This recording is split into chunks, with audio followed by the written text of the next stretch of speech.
ਗੱਤਕੇ ਦਾ ਸਿੱਖੀ ਦੇ ਨਾਲ ਕੀ ਇਤਿਹਾਸ ਹੈ, ਕਿਵੇਂ ਜੁੜਿਆ?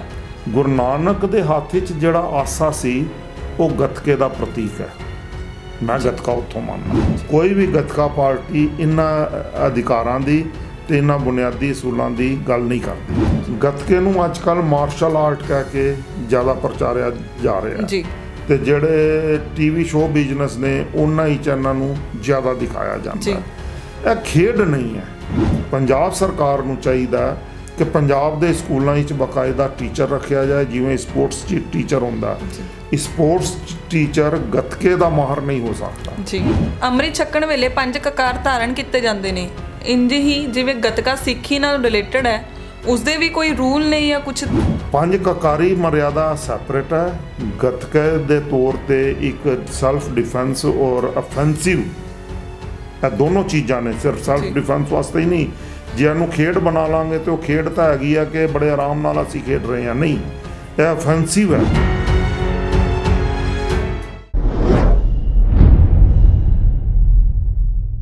ਸਤਿ ਸ਼੍ਰੀ ਅਕਾਲ। ਅਣਖ ਪੰਜਾਬ ਟੀਵੀ ਦੇਖ ਰਹੇ ਸਾਰੇ ਦਰਸ਼ਕਾਂ ਦਾ ਅਸੀਂ ਸਵਾਗਤ ਕਰਦੇ ਹਾਂ। ਅਤਿੰਦਰਪਾਲ ਸਿੰਘ ਜੀ ਨਾਲ ਅੱਜ ਅਸੀਂ ਗੱਲਬਾਤ ਕਰਾਂਗੇ ਗੱਤਕੇ ਦੇ ਵਿਸ਼ੇ ਦੇ ਬਾਰੇ, ਜੋ ਕਿ ਇੱਕ ਸਿੱਖ ਵਿਦਵਾਨ, ਰਾਈਟਰ ਅਤੇ ਸਿੱਖ ਚਿੰਤਕ ਨੇ। ਧੰਨਵਾਦ ਸਰ। ਸਤਿ ਸ਼੍ਰੀ ਅਕਾਲ। ਸਤਿ ਸ਼੍ਰੀ ਅਕਾਲ ਜੀ। ਅਸੀਂ ਤੁਹਾਡਾ ਸਵਾਗਤ ਕਰਦੇ ਹਾਂ। ਸਰ, ਅਸੀਂ ਜਾਣਨਾ ਚਾਹੁੰਦੇ ਹਾਂ ਕਿ ਗੱਤਕੇ ਦਾ ਸਿੱਖੀ ਦੇ ਨਾਲ ਕੀ ਇਤਿਹਾਸ ਹੈ, ਕਿਵੇਂ ਜੁੜਿਆ, ਅਤੇ ਇਸ ਦੀ ਅੱਜ ਦੇ ਟਾਈਮ ਦੇ ਵਿੱਚ ਕੀ ਵੈਲਿਊ ਹੈ, ਲੋਕਾਂ ਦੇ ਵਿੱਚ ਕੀ ਸਟੈਂਡ ਰੱਖਦਾ? ਦੇਖੋ, ਸਿੱਖ ਧਰਮ ਤੇ ਗੱਤਕਾ ਆਪਸ ਵਿੱਚ ਇੱਕ ਦੂਜੇ ਦੇ ਪੂਰਕ ਨੇ। ਜਿਹੜੇ ਜ਼ਿਆਦਾਤਰ ਵਿਦਵਾਨ ਇਤਿਹਾਸਕਾਰ ਜੋ ਲਿਖ ਰਹੇ ਨੇ, ਉਹ ਇਹ ਕਹਿੰਦੇ ਨੇ ਕਿ ਬਈ ਗੱਤਕੇ ਦਾ ਆਰੰਭ 6ਵੀਂ ਪਾਤਸ਼ਾਹੀ ਤੋਂ ਹੋਇਆ। ਪਰ ਜੇ ਅਸੀਂ ਸਿੱਖ ਇਤਿਹਾਸ ਨੂੰ ਗੰਭੀਰਤਾ ਨਾਲ ਵਿਚਾਰੀਏ ਤੇ ਇਤਿਹਾਸ 'ਤੇ ਬੜੀ ਸੰਜੀਦਗੀ ਨਾਲ ਸ਼ਾਨਾ ਬਸ਼ਾਨਾ ਤੁਰਨਾ ਆਰੰਭ ਕਰੀਏ ਤੇ ਅਸੀਂ ਇਹ ਦੇਖਦੇ ਹਾਂ ਕਿ ਸਤਿਗੁਰ ਸਾਹਿਬ ਸ੍ਰੀ ਗੁਰੂ ਨਾਨਕ ਪਾਤਸ਼ਾਹ ਜੀ ਵੀ ਆਪਣੇ ਹੱਥ ਵਿੱਚ ਆਸਾ ਰੱਖਦੇ ਸੀ। ਆਸਾ ਇੱਕ ਸ਼ਸਤਰ ਦਾ ਨਾਂ ਹੈ ਜੀ, ਠੀਕ ਹੈ ਨਾ ਜੀ। ਉਹ ਆਸਾ ਗੁਰੂ ਨਾਨਕ ਪਾਤਸ਼ਾਹ ਜੀ ਕੋਲ ਜਿਹੜਾ ਸ਼ਸਤਰ ਸੀ ਉਹ ਵੀ ਇੱਕ ਡਾਂਗ ਦੇ ਰੂਪ ਵਿੱਚ ਹੀ ਸੀ, ਪਰ ਉਹ ਇੱਕ ਵਿਸ਼ੇਸ਼ ਤਰ੍ਹਾਂ ਦੀ ਡਾਂਗ, ਉਹਦੀ ਬਣਤਰ ਵੀ ਬਿਲਕੁਲ ਵਿਸ਼ੇਸ਼ ਤਰ੍ਹਾਂ ਦੀ ਹੈ। ਉਸ ਦਾ ਜਿਹੜੀ ਚਲਾਉਣ ਦਾ ਢੰਗ ਹੈ, ਆਸਾ ਚਲਾਉਣ ਦਾ ਢੰਗ ਵੀ ਬਿਲਕੁਲ ਅੱਡ ਹੈ ਜੀ। ਜਿਵੇਂ ਅਸੀਂ ਕਹਿੰਦੇ ਹਾਂ ਕਿ ਸ਼ਸਤਰ ਵਿੱਦਿਆ ਲੈਣੀ ਹੈ, ਤੁਸੀਂ ਡਾਂਗ ਚਲਾਉਣੀ ਸਿੱਖਣੀ ਹੈ, ਤੁਸੀਂ ਤਲਵਾਰਬਾਜ਼ੀ ਸਿੱਖਣੀ ਹੈ, ਜਿਹੜੇ ਗੱਤਕੇ ਦੇ ਬਾਅਦ ਵਿੱਚ ਹਿੱਸੇ ਬਣਾਏ ਗਏ, ਨੇਜੇਬਾਜ਼ੀ ਸਿੱਖਣੀ ਹੈ। ਇੰਝ ਹੀ ਆਸਾ ਚਲਾਉਣ ਦਾ ਵੀ ਇੱਕ ਤਰੀਕਾ ਹੈ ਤੇ ਸਿੱਖ ਕੌਮ ਵਿੱਚੋਂ ਉਹ ਆਸਾ ਚਲਾਉਣ ਦਾ ਤਰੀਕਾ ਮੰਨਫੀ ਹੋ ਗਿਆ ਜੀ। ਅਸੀਂ ਗੁਰੂ ਨਾਨਕ ਪਾਤਸ਼ਾਹ ਜੀ ਨੂੰ ਬਹੁਤ ਜ਼ਿਆਦਾ ਸਿੱਖ ਕੌਮ ਵਿੱਚੋਂ ਮੰਨਫੀ ਕਰ ਦਿੱਤਾ। ਅਸੀਂ ਨਾਨਕਸ਼ਾਹੀ ਰਾਜ ਤੇ ਨਾਨਕਸ਼ਾਹੀ ਪ੍ਰਣਾਲੀ ਨਾਲ ਜੁੜੇ ਹੀ ਨਹੀਂ ਜੀ। ਗੁਰੂ ਨਾਨਕ ਦੇ ਹੱਥ ਵਿੱਚ ਜਿਹੜਾ ਆਸਾ ਸੀ ਉਹ ਗੱਤਕੇ ਦਾ ਪ੍ਰਤੀਕ ਹੈ। ਮੈਂ ਗੱਤਕਾ ਉੱਥੋਂ ਮੰਨਦਾ ਜੀ। ਗੁਰੂ ਨਾਨਕ ਪਾਤਸ਼ਾਹ ਜੀ ਦੇ ਉਸ ਆਸੇ ਨੂੰ ਹੀ ਗੁਰੂ ਨਾਨਕ ਪਾਤਸ਼ਾਹ ਜੀ ਨੇ ਜਿਵੇਂ ਚਲਾਇਆ, ਇੰਨੀਆਂ ਉਹਨਾਂ ਨੇ ਉਦਾਸੀਆਂ ਕੀਤੀਆਂ, ਜੰਗਲਾਂ ਵਿੱਚੋਂ ਨਿਕਲੇ, ਬਿਖੜੇ ਸਮਾਂ ਵਿੱਚੋਂ ਨਿਕਲੇ, ਠੀਕ ਹੈ ਨਾ ਜੀ। ਉਸ ਵੇਲੇ ਦੇ ਸਮਾਜਿਕ ਔਰ ਰਾਜਨੀਤਿਕ ਵਿਰੋਧ ਵਿੱਚੋਂ ਗੁਰੂ ਨਾਨਕ ਪਾਤਸ਼ਾਹ ਜੀ ਵਿਚਰਦੇ ਰਹੇ ਜੀ। ਤੇ ਉਹਨਾਂ ਦੇ ਸਾਹਮਣੇ ਦੇ ਹੱਥ ਵਿੱਚ ਦੋ ਹੀ ਚੀਜ਼ਾਂ, ਇੱਕ ਕਿਤਾਬ, ਇੱਕ ਆਸਾ ਜੀ। ਉਹ ਗੁਰੂ ਨਾਨਕ ਦੀ ਪਰੰਪਰਾ ਨੂੰ ਅੱਗੇ ਵਧਾਇਆ ਗੁਰੂ ਅੰਗਦ ਪਾਤਸ਼ਾਹ ਜੀ ਨੇ ਵੀ, ਗੁਰੂ ਅਮਰਦਾਸ ਜੀ ਨੇ ਵੀ, ਤੇ ਉਹੀ ਮੱਲ ਅਖਾੜੇ ਸ਼ੁਰੂ ਹੋਏ। ਇਹ ਪਰੰਪਰਾ ਅੱਗੇ ਵਧੀ ਹੈ ਜੀ। ਮੱਲ ਅਖਾੜੇ, ਆਸਾ, ਮੱਲ ਅਖਾੜਾ। ਮੱਲ ਅਖਾੜੇ ਤੋਂ ਬਾਅਦ ਫਿਰ ਜਿਸ ਵੇਲੇ ਧਰਮਸ਼ਾਲਾਵਾਂ ਵਿੱਚ ਵਿੱਦਿਆ ਦਾ ਵੀ ਪ੍ਰਬੰਧ ਕੀਤਾ ਗਿਆ, ਇਹ ਤਿੰਨਾਂ ਚੀਜ਼ਾਂ ਦਾ ਸੁਮੇਲ ਬਣਿਆ ਮਨੁੱਖ ਦੀ, ਉਸ ਵੇਲੇ ਦੇ ਉਸ ਮਨੁੱਖ ਦੀ ਜਿਸ ਮਨੁੱਖ ਨੂੰ ਕਿਹਾ ਜਾਂਦਾ ਸੀ, ਗੁਰੂ ਨਾਨਕ ਪਾਤਸ਼ਾਹ ਜੀ ਨੇ ਉਸ ਨੂੰ ਕਿਹਾ, ਨੀਚਾਂ ਅੰਦਰ ਨੀਚ ਜਾਤ, ਨੀਚੀ ਹੂੰ ਅਤ ਨੀਚ, ਨਾਨਕ ਤਿਨ ਕੇ ਸੰਗ ਸਾਥ ਜੀ, ਵੱਡਿਆਂ ਸੋ ਕਿਆ ਰੀਸ ਜੀ। ਹੁਣ ਗੁਰੂ ਨਾਨਕ ਦਾ ਜਿਹੜਾ ਇਹ ਸਿਧਾਂਤ ਸੀ, ਉਸ ਵੇਲੇ ਦੀ ਸਮਾਜਿਕਤਾ ਵਿੱਚ ਜਿਨ੍ਹਾਂ ਨੂੰ ਨਕਾਰ ਦਿੱਤਾ ਗਿਆ ਸੀ ਮਨੁੱਖਤਾ ਨੂੰ, ਉਹ ਨਕਾਰੀ ਹੋਈ ਮਨੁੱਖਤਾ ਉਸ ਵੇਲੇ 90% ਤੋਂ ਵੀ ਵੱਧ ਸੀ ਜੀ। ਸਿਰਫ ਜਿਹੜੀ ਅਮੀਰ ਸੀ, ਸਤਾਈ ਸੀ ਜਾਂ ਸਿਪਾ ਸਲਾਰੀ ਸੀ, ਉਹਨੂੰ ਹੀ ਸਾਰੇ ਅਧਿਕਾਰ ਸੀ। ਗੁਰੂ ਨਾਨਕ ਨੇ ਆਸੇ ਦਾ ਉਹ ਅਧਿਕਾਰ ਉਸ ਮਨੁੱਖਤਾ ਨੂੰ ਦਿੱਤਾ।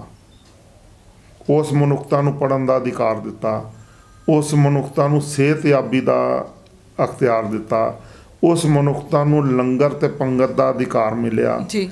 ਇਹ ਜਿਹੜੇ ਸਾਰੇ ਅਧਿਕਾਰ ਨੇ ਇਹ ਸਾਰੇ ਹੀ ਗੱਤਕੇ ਦੇ ਬੁਨਿਆਦੀ ਰੂਲ ਨੇ ਜੀ। ਮੈਂ ਇਸ ਲਈ ਇਹਨਾਂ ਦੀ ਗੱਲ ਕਰਨੀ ਚਾਹੁੰਦਾ। ਕੋਈ ਵੀ ਗੱਤਕਾ ਪਾਰਟੀ ਇਹਨਾਂ ਅਧਿਕਾਰਾਂ ਦੀ ਤੇ ਇਹਨਾਂ ਬੁਨਿਆਦੀ ਅਸੂਲਾਂ ਦੀ ਗੱਲ ਨਹੀਂ ਕਰਦੀ। ਤੇ ਗੱਤਕੇ ਦਾ ਜਿਹੜਾ ਸੰਬੰਧ ਹੈ, ਜਿਹੜਾ ਸਵਾਲ ਤੁਸੀਂ ਕੀਤਾ, ਉਹ ਗੱਤਕੇ ਦਾ ਆਰੰਭ ਗੁਰੂ ਨਾਨਕ ਪਾਤਸ਼ਾਹ ਜੀ ਨੇ ਸਿੱਖ ਦੀ ਹੋਂਦ ਨਾਲ ਜੋੜਿਆ ਜੀ। ਪਹਿਲੀ ਚੀਜ਼, ਜਿਸ ਵੇਲੇ ਗੁਰੂ ਨਾਨਕ ਪਾਤਸ਼ਾਹ ਜੀ ਨੇ ਗੱਤਕੇ ਨੂੰ ਸਿੱਖ ਦੀ ਹੋਂਦ ਨਾਲ ਆਸਾ ਦੇ ਤੌਰ ਤੇ ਜੋੜਿਆ, ਉਸ ਵੇਲੇ ਉਹਨਾਂ ਨੇ ਕਿਹਾ ਕਿ ਜਿਸ ਦੇ ਹੱਥ 'ਚ ਆਸਾ ਹੈਗਾ ਉਸ ਦਾ ਵਿਵੇਕ ਵੀ ਉਨਾ ਹੀ ਬੁਲੰਦ ਹੋਣਾ ਚਾਹੀਦਾ, ਬਲਵਾਨ ਹੋਣਾ ਚਾਹੀਦਾ ਜੀ। ਬੁਲੰਦ ਦਾ ਮਤਲਬ ਬਲਵਾਨ। ਵਿਵੇਕ ਬਲਵਾਨ ਕਾਹਦੇ ਨਾਲ ਹੁੰਦਾ? ਪੜ੍ਹਨ ਨਾਲ, ਵਿਚਾਰ ਨਾਲ, ਸ਼ਬਦ ਨਾਲ। ਤੇ ਗੁਰੂ ਨਾਨਕ ਨੇ ਉਸ ਨੂੰ ਵੀ ਹਮੇਸ਼ਾ ਨਾਲ। ਫਿਰ ਉਸ ਦੇ ਸਰੀਰ ਨਰੋਆ ਹੋਣਾ ਚਾਹੀਦਾ, ਠੀਕ ਹੈ ਨਾ ਜੀ। ਨਰੋਏ ਸਰੀਰ ਲਈ ਫਿਰ ਨਾਲ ਮਲ ਅਖਾੜੇ ਜੋੜੇ ਗਏ, ਮਲ ਯੁੱਧ ਜੋੜੇ ਗਏ।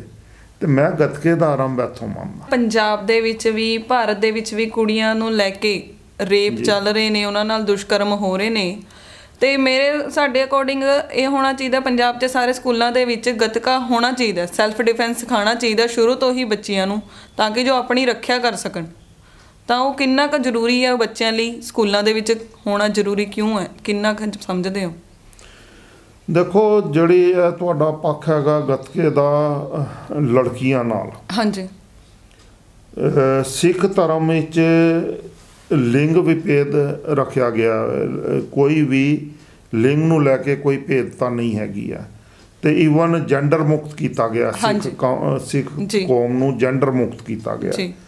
ਹੁਣ ਜਿਸ ਵੇਲੇ ਸਿੱਖ ਕੌਮ ਜੈਂਡਰ ਵਿਹੀਨ ਹੈਗੀ ਹੈ, ਇਸ ਲਈ ਇਸ ਵਿੱਚ ਗੱਤਕਾ ਸਿੱਖਣ ਦਾ ਅਧਿਕਾਰ ਪਹਿਲੀ ਚੀਜ਼ ਤੇ ਹੈ, ਸਾਰਿਆਂ ਨੂੰ ਹੈ ਜੀ।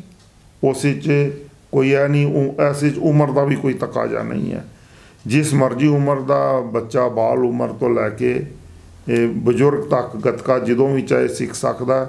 ਪਰ ਗੁਰੂ ਤਾਂ ਮੇਰਾ ਕਹਿੰਦਾ ਤੂੰ, ਕਿਉਂਕਿ ਇਹ ਤੇਰੇ ਆਪਣੇ ਸਰੀਰ ਲਈ ਹੈ, ਤੇਰੀ ਡਿਫੈਂਸ ਲਈ ਹੈ, ਤੇਰੇ ਦਿਮਾਗ ਲਈ ਹੈ, ਤੇਰੇ ਤੁਰਤ ਨਿਰਣੈ ਲਈ ਹੈ, ਤੈਨੂੰ ਨਿਰਣੈਕਾਰੀ ਬਣਾਉਣ ਲਈ ਹੈ। ਇਸ ਲਈ ਬਚਪਨ ਤੋਂ ਹੀ ਤੈਨੂੰ ਗੱਤਕਾ ਸਿੱਖ ਲੈਣਾ ਚਾਹੀਦਾ। ਜਿਹੜਾ ਪੱਖ ਹੈਗਾ ਤੁਹਾਡਾ ਕਿ ਸਕੂਲਾਂ 'ਚ ਹੋਣਾ ਚਾਹੀਦਾ ਕਿ ਨਹੀਂ ਹੋਣਾ ਚਾਹੀਦਾ, ਗੱਤਕੇ ਨੂੰ ਅੱਜ ਕੱਲ੍ਹ ਮਾਰਸ਼ਲ ਆਰਟ ਕਹਿ ਕੇ ਜ਼ਿਆਦਾ ਪ੍ਰਚਾਰਿਆ ਜਾ ਰਿਹਾ ਜੀ। ਤੇ ਜਿਹੜੇ ਟੀਵੀ ਸ਼ੋਅ ਬਿਜ਼ਨਸ ਨੇ ਉਹਨਾਂ ਹੀ ਚੈਨਲਾਂ ਨੂੰ ਜ਼ਿਆਦਾ ਦਿਖਾਇਆ ਜਾਂਦਾ। ਇਹ ਖੇਡ ਨਹੀਂ ਹੈ, ਪਹਿਲੀ ਚੀਜ਼ ਤੇ ਸਾਨੂੰ ਮੰਨ ਲੈਣਾ ਚਾਹੀਦਾ ਕਿ ਗੱਤਕਾ ਖੇਡ ਨਹੀਂ ਹੈ, ਠੀਕ ਹੈ ਨਾ ਜੀ। ਗੱਤਕਾ ਸੈਲਫ ਡਿਫੈਂਸ ਲਈ ਹੈ ਜੀ। ਤੇ ਇਹ ਅਜਿਹੀ ਸੈਲਫ ਡਿਫੈਂਸ ਹੈਗਾ, ਸਿਰਫ ਇਹ ਵੀ ਨਹੀਂ ਹੈਗਾ ਕਿ ਇਹਨੇ ਡਿਫੈਂਸਿਵ ਹੀ ਰਹਿਣਾ ਜੀ। ਇਹਦੇ ਵਿੱਚ ਅਜਿਹੀ ਸੈਲਫ ਡਿਫੈਂਸ ਹੈ ਕਿ ਜੇ ਜਿਹੜੇ ਮਨੁੱਖ ਦੇ ਉੱਪਰ ਅਟੈਕ ਕੀਤਾ ਜਾਂਦਾ ਤੇ ਉਸ ਵੇਲੇ ਉਹ ਅਜਿਹਾ ਅਫੈਂਸਿਵ ਵੀ ਹੋਣਾ ਸਿਖਾਉਂਦਾ ਕਿ ਉਹ ਹਮਲਾਵਰ ਨੂੰ ਕਾਬੂ ਵੀ ਕਰ ਸਕੇ ਤੇ ਨੱਥ ਵੀ ਪਾ ਸਕੇ ਜੀ। ਇਹ ਦੋਨੋਂ ਚੀਜ਼ਾਂ ਗੱਤਕੇ ਨਾਲ ਜੁੜੀਆਂ ਹੋਈਆਂ ਨੇ। ਤੇ ਲੜਕੀਆਂ ਲਈ ਗੱਤਕਾ ਸਿੱਖਣਾ ਅੱਜ ਦੇ ਮਾਹੌਲ ਵਿੱਚ ਬਹੁਤ ਜ਼ਰੂਰੀ ਹੈ ਜੀ, ਮੈਂ ਮੰਨਦਾ। ਕਿਉਂਕਿ ਅੱਜ ਸਮੁੱਚੇ ਭਾਰਤ ਵਿੱਚ ਸਭ ਤੋਂ ਜ਼ਿਆਦਾ ਜੇ ਮੰਨ ਲਿਆ ਜਾਏ, ਸੋਚਣ ਦੀ ਮੈਂ ਗੱਲ ਨਹੀਂ ਕਰ ਰਿਹਾ, ਮੈਂ ਕਹਿ ਰਿਹਾ ਇਹਨਾਂ ਨੂੰ ਮੰਨ ਲੈਣਾ ਚਾਹੀਦਾ ਭਾਰਤ ਵਰਸ਼ ਦੇ ਲੋਕਾਂ ਨੂੰ। ਸਭ ਤੋਂ ਜ਼ਿਆਦਾ ਜੇ ਸੁਰੱਖਿਆ ਦੀ ਭਾਵਨਾ ਹੈਗਾ ਤੇ ਜਿਹੜੀ ਅਸੁਰੱਖਿਅਤ ਚੀਜ਼ ਭਾਰਤ ਦੀ ਸਭ ਤੋਂ ਜ਼ਿਆਦਾ ਹੈਗੀ ਹੈ, ਉਹ ਨਾ ਤਾਂ ਧਨ ਰਿਹਾ ਜੇ ਸੁਰੱਖਿਅਤ, ਕਿਉਂਕਿ ਉਹਨਾਂ ਨੂੰ ਤੇ ਗੁਜਰਾਤੀਆਂ ਲਈ ਉਹ ਮੁਕਤ ਕਰ ਦਿੱਤਾ, ਉਹ ਲੈ ਲੈ ਕੇ ਭੱਜੀ ਜਾਂਦੇ ਨੇ ਜੀ, ਕੋਈ ਪਕੜ ਨਹੀਂ ਹੈਗੀ। ਨਾ ਸੋਨਾ ਚਾਂਦੀ ਹੈ, ਨਾ ਸੁਰੱਖਿਅਤ ਹੈ, ਉਹ ਵੀ ਸਾਡੇ ਕੋਲ ਸੁਰੱਖਿਆ ਹੈਗਾ। ਅੱਜ ਭਾਰਤ ਵਿੱਚ ਸਭ ਤੋਂ ਜ਼ਿਆਦਾ ਲੜਕੀ ਅਸੁਰੱਖਿਅਤ ਹੈ, ਫੀਮੇਲ ਅਸੁਰੱਖਿਅਤ ਹੈ, ਜਿਸ ਦੀ ਸੁਰੱਖਿਆ ਨਾ ਤਾਂ ਉਹਦਾ ਆਪਣਾ ਟੱਬਰ ਕਰ ਪਾ ਰਿਹਾ, ਨਾ ਪ੍ਰਸ਼ਾਸਨ ਕਰਦਾ, ਨਾ ਸਮਾਜ ਕਰਦਾ, ਨਾ ਹੀ ਦੂਸਰੇ ਵਰਗ ਦਾ ਜਾਂ ਕੋਈ ਵੀ ਉਸਦੇ ਆਪਣੇ ਟੱਬਰ ਤੋਂ ਇਲਾਵਾ। ਜਿਸ ਵੇਲੇ ਲੜਕੀ ਆਪਣੇ ਘਰ ਦੀ ਦਹਿਲੀਜ਼ ਤੋਂ ਬਾਹਰ ਨਿਕਲਦੀ ਹੈ, ਉਸੇ ਵੇਲੇ ਜਿਹੜੇ ਮਰਜ਼ੀ, ਚਾਹੇ ਉਸਦੇ ਗੁਆਂਢ ਦਾ ਵੀ ਮਰਦ ਹੈਗਾ, ਉਸ ਦੀਆਂ ਨਿਗਾਹਾਂ ਉਸ 'ਤੇ ਕਦੇ ਵੀ ਸਾਫ਼ ਨਹੀਂ ਹਨ। ਲੜਕੀ ਇਤਨੀ ਜ਼ਿਆਦਾ ਸੁਰੱਖਿਅਤ ਹੋ ਗਈ ਹੈ। ਤੇ ਇਸ ਲਈ ਮੇਰੀ ਤੇ ਤੁਹਾਡੇ ਨਾਲ 100% ਸਹਿਮਤੀ ਹੈ। ਔਰ ਅਣਖ ਪੰਜਾਬ ਟੀਵੀ ਨੂੰ ਮੈਂ ਤਾਂ ਸਮਝਦਾ ਇਸ ਮਾਮਲੇ 'ਚ ਇੱਕ ਮੁਹਿੰਮ ਛੇੜ ਦੇਣੀ ਚਾਹੀਦੀ ਹੈ ਜੀ ਕਿ ਲੜਕੀਆਂ ਨੂੰ ਗੱਤਕਾ ਜ਼ਰੂਰ ਸਿਖਾਇਆ ਜਾਏ। ਉਹ ਜਿਹੜੇ ਮਰਜ਼ੀ ਧਰਮ ਦੀ ਹੋਏ, ਜਿਹੜੇ ਮਰਜ਼ੀ ਸਮਾਜ ਦੀ ਹੋਏ, ਜਿਹੜੇ ਮਰਜ਼ੀ ਵਰਗ, ਇਹਦੇ 'ਚ ਧਰਮ ਵਰਗ ਸਮਾਜ ਬਿਲਕੁਲ ਨਹੀਂ ਲਿਆਉਣਾ ਚਾਹੀਦਾ। ਔਰਤ ਔਰ ਲੜਕੀ ਨੂੰ ਗੱਤਕਾ ਸਿਖਾਉਣ ਦਾ ਪ੍ਰਬੰਧ ਹਰ ਗੁਰਦੁਆਰੇ 'ਚ ਕਰ ਦੇਣਾ ਚਾਹੀਦਾ ਮੈਂ ਸਮਝਦਾ। ਦੂਸਰੀ ਚੀਜ਼, ਪੰਜਾਬ ਸਰਕਾਰ ਨੂੰ ਇਹ ਚਾਹੀਏ, ਕਿਉਂਕਿ ਇਹ ਪੰਜਾਬ ਦੀ ਕਲਾ ਹੈ। ਹਾਂਜੀ, ਸਭ ਤੋਂ ਬਿਹਤਰ ਗੱਲ ਹੈ ਇਹ ਪੰਜਾਬ ਦੀ ਕਲਾ ਜੀ। ਪੰਜਾਬ ਦੀ ਇਸ ਕਲਾ ਨੂੰ ਪੰਜਾਬ ਸਰਕਾਰ ਨੂੰ ਚਾਹੀਦਾ ਕਿ ਪੰਜਾਬ ਦੇ ਸਕੂਲਾਂ ਵਿੱਚ ਬਕਾਇਦਾ ਟੀਚਰ ਰੱਖਿਆ ਜਾਏ, ਜਿਵੇਂ ਸਪੋਰਟਸ ਟੀਚਰ ਹੁੰਦਾ। ਸਪੋਰਟਸ ਟੀਚਰ ਗੱਤਕੇ ਦਾ ਮਾਹਰ ਨਹੀਂ ਹੋ ਸਕਦਾ ਜੀ, ਕਿਉਂਕਿ ਗੱਤਕਾ ਖੇਡ ਨਹੀਂ ਹੈ, ਮੈਂ ਤੁਹਾਨੂੰ ਪਹਿਲਾਂ ਕਿਹਾ, ਠੀਕ ਆ ਨਾ ਜੀ। ਪੰਜਾਬ ਦੇ ਹਰ ਸਕੂਲ ਵਿੱਚ 2 ਪੋਸਟਾਂ ਸੈਪਰੇਟ ਹੋਣੀਆਂ ਚਾਹੀਦੀਆਂ ਨੇ, ਇੱਕ ਸਪੋਰਟਸ ਟੀਚਰ, ਇੱਕ ਗੱਤਕੇ ਦਾ ਟੀਚਰ ਜੀ। ਇਹ ਲਾਜ਼ਮੀ ਕਰ ਦੇਣਾ ਚਾਹੀਦਾ ਹੈ। ਤੇ ਹਰ ਵਿਦਿਆਰਥੀ ਲਈ ਗੱਤਕੇ ਵਿੱਚੋਂ ਪਾਸ ਹੋਣਾ ਵੀ ਲਾਜ਼ਮੀ ਕਰ ਦੇਣਾ ਚਾਹੀਦਾ। ਜੇ ਉਸ ਪੰਜਾਬ ਦੀ ਧੀ ਨੂੰ ਗੱਤਕਾ ਆ ਗਿਆ, ਉਹ ਭਾਰਤ ਦੀ ਧੀ ਨੂੰ ਵਾਸਤੇ ਵੀ ਖੜੀ ਹੋ ਜਾਏਗੀ ਤੇ ਫਿਰ ਭਾਰਤ ਦੀ ਧੀ ਨੂੰ ਹੀ ਪ੍ਰੇਰੇਗੀ ਕਿ ਬਈ ਤੂੰ ਵੀ ਗੱਤਕਾ ਸਿੱਖ ਤਾਂ ਕਿ ਆਪਣੀ ਸੈਲਫ ਡਿਫੈਂਸ ਲੈ। ਤੇ ਦੁਨੀਆ ਵਿੱਚ ਔਰਤ ਫੀਮੇਲ ਇਸ ਵੇਲੇ ਸੁਰੱਖਿਅਤ ਹੈ। ਮੈਂ ਸਮਝਦਾ ਪੂਰੀ ਦੁਨੀਆ ਦੀ ਔਰਤ ਨੂੰ ਗੱਤਕਾ ਸਿੱਖਣਾ ਚਾਹੀਦਾ ਤੇ ਇਸ ਦੇ ਪ੍ਰਬੰਧ ਸਾਡੇ ਸਮਾਜ ਵੱਲੋਂ ਹੋਣੇ ਚਾਹੀਦੇ। ਖਾਲਿਸਤਾਨੀ ਜੀ, ਸਾਡੇ ਦਰਸ਼ਕ ਜਾਣਨਾ ਚਾਹਣਗੇ ਵੀ ਜਿਵੇਂ ਅੰਮ੍ਰਿਤ ਛਕਣ ਵੇਲੇ 5 ਕਕਾਰ ਧਾਰਨ ਕੀਤੇ ਜਾਂਦੇ ਨੇ, ਇੰਜ ਹੀ ਜਿਵੇਂ ਗੱਤਕਾ ਸਿੱਖੀ ਨਾਲ ਰਿਲੇਟਡ ਹੈ, ਉਸਦੇ ਵੀ ਕੋਈ ਰੂਲ ਨੇ ਜਾਂ ਕੁਝ ਹੈਗਾ ਜੋ ਆਪਾਂ ਨੂੰ ਧਾਰਨ ਕਰਨਾ ਪੈਂਦਾ ਹੈ ਜਾਂ ਕੁਝ ਹੋਰ? ਦੇਖੋ, ਤੁਹਾਡਾ ਸਵਾਲ ਬੜਾ ਵਰਤਮਾਨ ਸਮੇਂ ਵਿੱਚ, ਕਿਉਂਕਿ ਇੱਕ ਧਰਮ ਨੂੰ ਲੈ ਕੇ ਨਾ ਕੱਟੜਵਾਦੀ ਤਾਕਤਾਂ ਨੇ ਧਰਮ ਦਾ ਜ਼ਿਆਦਾ ਨੁਕਸਾਨ ਕੀਤਾ ਜੀ। ਗੱਤਕੇ ਦਾ ਸੰਬੰਧ ਸਿੱਖ ਧਾਰਮਿਕਤਾ ਨਾਲ ਨਹੀਂ ਹੈ, 5 ਕਕਾਰਾਂ ਦਾ ਸੰਬੰਧ ਸਿੱਖ ਧਰਮ ਨਾਲ ਆ ਜੀ।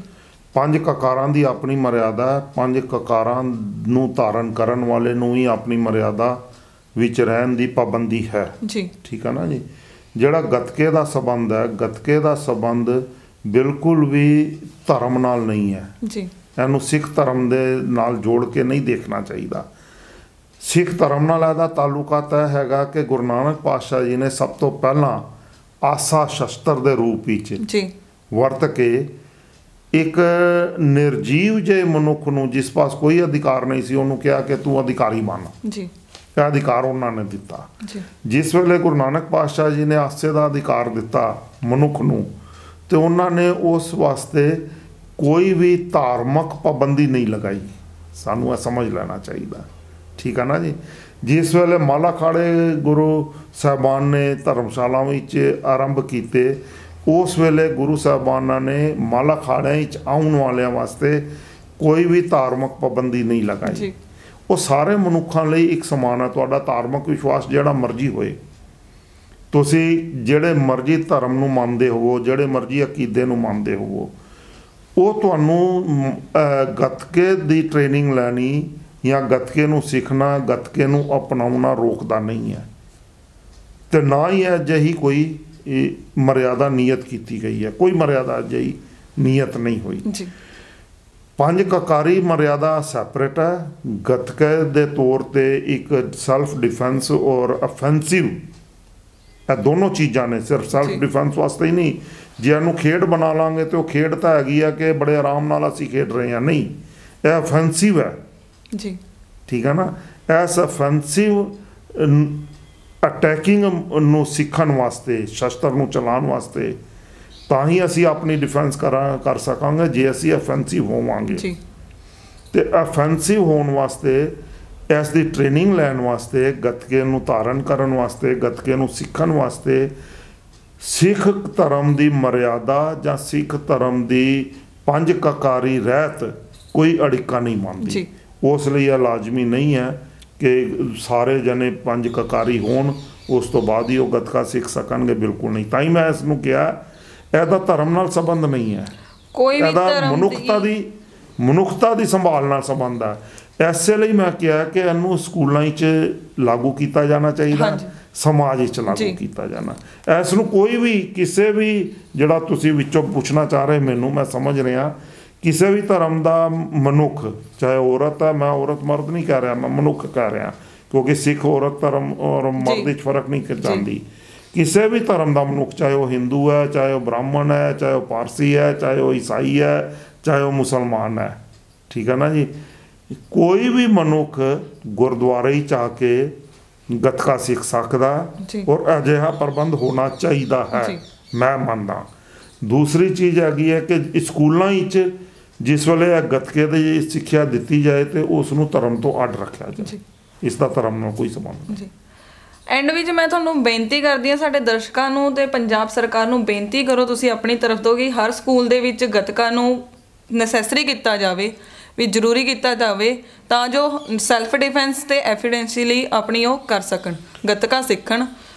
ਮੈਂ ਤੁਹਾਡੀ ਇਸ ਭਾਵਨਾ ਦੀ ਕਦਰ ਕਰਦਾ ਪਾਇਲ ਜੀ, ਤੇ ਮੈਂ ਅਣਖ ਪੰਜਾਬ TV ਚੈਨਲ ਵੱਲੋਂ ਸਮੁੱਚੇ ਸਮਾਜ ਨੂੰ ਪਹਿਲਾਂ ਤਾਂ ਬੇਨਤੀ ਕਰਦਾ, ਔਰ ਸਮਾਜ ਦੇ ਨਾਲ ਨਾਲ ਐਜੂਕੇਸ਼ਨ, ਪ੍ਰਾਈਵੇਟ ਐਜੂਕੇਸ਼ਨ ਸੰਸਥਾਵਾਂ, ਸਰਕਾਰੀ ਸਿੱਖਿਆ ਸੰਸਥਾਵਾਂ ਨੂੰ ਹੀ, ਸਰਕਾਰ ਦੇ ਸਿੱਖਿਆ ਬੋਰਡ ਨੂੰ ਹੀ, ਯੂਨੀਵਰਸਿਟੀਆਂ ਨੂੰ ਹੀ ਇਹ ਬੇਨਤੀ ਕਰਦਾ ਕਿ ਗੱਤਕੇ ਨੂੰ ਸਪੋਰਟਸ ਤੋਂ ਅੱਡ ਮੰਨ ਕੇ ਗੱਤਕੇ ਦੀਆਂ ਵੀ ਕਲਾਸਿਸ ਹਰ ਸਕੂਲ ਲੈਵਲ, ਪ੍ਰਾਇਮਰੀ ਸਕੂਲ ਤੋਂ ਸਟਾਰਟ ਕੀਤੀਆਂ ਜਾਣ, ਯੂਨੀਵਰਸਿਟੀ ਪੱਧਰ ਤੱਕ ਇਸ ਦੇ ਵੀ ਮਿਆਰ ਬਣਾਏ ਜਾਣ ਤੇ ਗੱਤਕਾ ਜ਼ਰੂਰ ਸਿਖਾਇਆ ਜਾਏ, ਕਿਉਂਕਿ ਗੱਤਕਾ ਸਿਖਾਉਣਾ ਇਸ ਲਈ ਲਾਜ਼ਮੀ ਹੈ। ਸਾਡੇ ਸਮਾਜ ਦੀ ਸਭ ਤੋਂ ਜ਼ਿਆਦਾ ਸੁਰੱਖਿਅਤ ਭਾਵਨਾ ਇਸ ਵੇਲੇ ਜੇ ਔਰ ਸੁਰੱਖਿਅਤ ਜੋ ਹੈ ਉਹ ਫੀਮੇਲ ਹੈ। ਫੀਮੇਲ ਨੂੰ ਗੱਤਕਾ ਲਾਜ਼ਮੀ ਸਿੱਖਣ ਦੀ ਇੱਕ, ਮੈਂ ਤਾਂ ਕਹਾਂਗਾ, ਕਾਨੂੰਨ ਬਣਾ ਦੇਣਾ ਚਾਹੀਦਾ।